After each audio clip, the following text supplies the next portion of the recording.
Hello friends. Let's begin our journey into NMR spectroscopy by exploring each chapter in depth.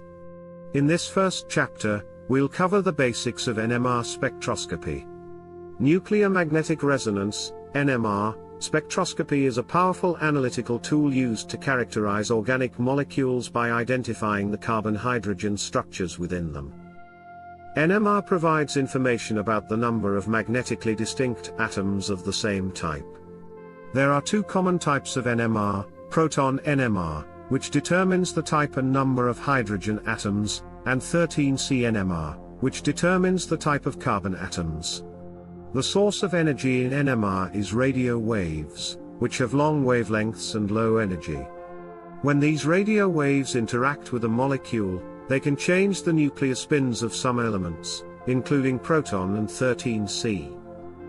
The nuclei of some atoms have a property called spin.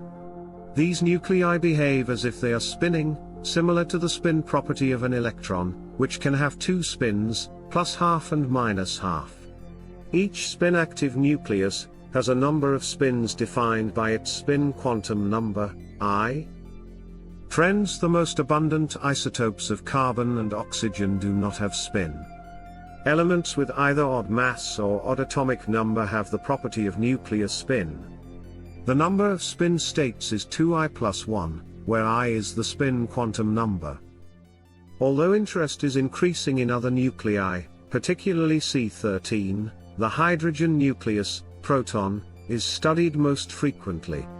A spinning proton creates a magnetic field, and in the absence of an external magnetic field, the nuclear magnets are randomly oriented.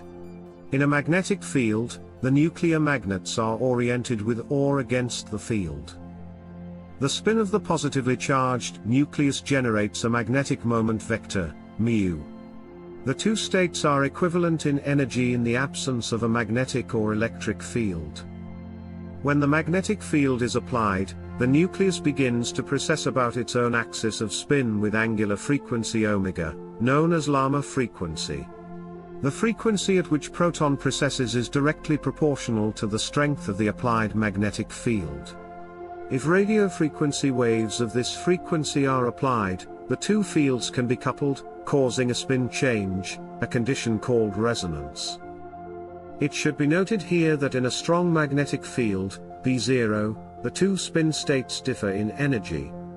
The aligned state is lower in energy compared to the unaligned state.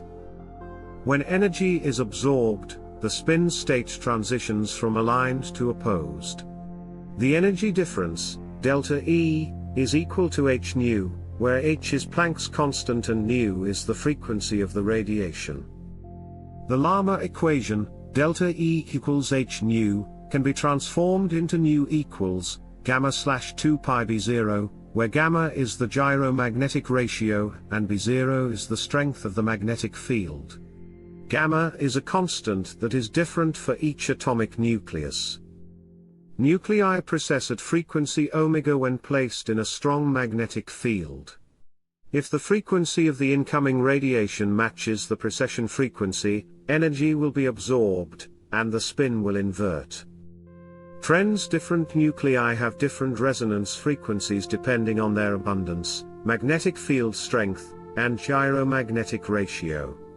For example, proton NMR has a resonance frequency of 42.6 MHz at 1.00 Tesla. The strength of the NMR signal depends on the population difference of the two spin states. Radiation induces both upward and downward transitions. For a net positive signal, there must be an excess of spins in the lower state. Friends, let's focus on NMR instrumentation part. Classical NMR instrumentation, typical before 1960, involved scanning the magnetic field. A simplified 60 MHz NMR spectrometer consists of an RF oscillator, transmitter, RF detector, receiver, and recorder. The sample is placed in a magnetic field of approximately 1.41 Tesla. In a modern NMR spectrometer, the sample is dissolved in a solvent and placed in a magnetic field. A radiofrequency generator irradiates the sample, and the detector measures the energy released as the nuclei fall back to their lower energy state. The data is then recorded and analyzed. Different types of protons process at different rates in the same magnetic field. To cause absorption of the incoming 60 MHz, the magnetic field strength must be increased to a different value for each type of proton. In the classical NMR experiment, the instrument scans from low field to high field, increasing the magnetic field strength, P0. The NMR spectrum of phenylacetone shows that each different type of proton comes at a different place, allowing us to determine the number of different types of hydrogen present. Modern NMR instrumentation uses pulsed Fourier transform technology, which requires a computer for data analysis. Pulsed excitation involves using a broadband RF pulse that contains a range of frequencies to excite all types of hydrogen simultaneously. This method ensures that all hydrogen atoms in the molecule are excited at the same time, leading to a more efficient and comprehensive analysis. Fourier transform is a mathematical technique that converts a complex FIT signal into individual frequencies. This transformation allows us to break down the signal into its constituent frequencies, making it easier to analyze and interpret the data. The composite FIT signal is transformed into a classical NMR spectrum, which displays the frequency domain spectrum. This transformation provides a clear and detailed representation of the molecular structure. Dear viewers, now, let's compare the continuous wave, CW, and Fourier transform, FD, techniques to understand their differences and advantages. The continuous wave, CW, method is the older, classical method where the magnetic field is scanned from a low to a high field strength while a constant RF beam is applied. This method is slow and has a high noise level, taking several minutes to plot an NMR spectrum.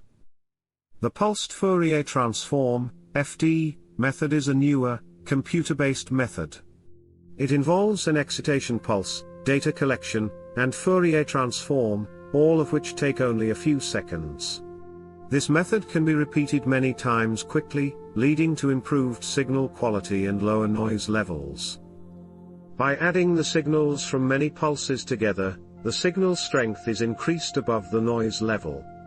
This improved signal-to-noise ratio enhances the clarity and accuracy of the NMR spectrum. This brings us to the end of Chapter 1 of NMR Spectroscopy. In Chapter 2, we'll dive into more details. Take care, and see you next time. Goodbye.